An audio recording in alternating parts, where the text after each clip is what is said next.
Buonasera e ben ritrovati con l'informazione flash di News Sicilia, i principali titoli del pomeriggio. Si amplia l'inchiesta aperta dalla Procura di Messina sui pazienti deceduti all'ospedale Papardo. Il fascicolo per omicidio colposo su 3 decessi con 2 indagati è passato a 3 medici indagati per 6 morti sospette negli ultimi 35 giorni. Sono tutti pazienti che avevano subito interventi chirurgici al cuore.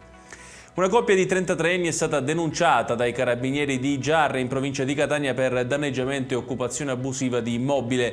I due infatti, approfittando dell'assenza della proprietaria, una 59enne invalida, avevano forzato la porta di casa e stavano sostituendo la serratura. L'Agenzia Nazionale per i Servizi Sanitari Regionali ha stilato una graduatoria delle migliori strutture sanitarie italiane. La Sicilia fa un balzo netto in avanti nella classifica generale. In particolare, 3 strutture sono risultate eccellenze nel trattamento della rottura del femore negli over 65. Si tratta dell'ospedale San Giovanni di Dio de Agrigento, del Trigona a Noto e del Guzzardi a Vittoria.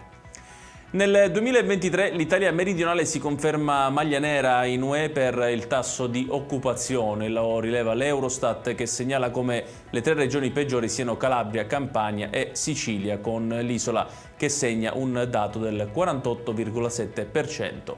Chiudiamo con il meteo, ancora bel tempo in Sicilia con la giornata di domani che vedrà cieli sereni su tutta l'isola, temperature massime in linea con i giorni precedenti ma con le minime che subiranno un lieve ribasso.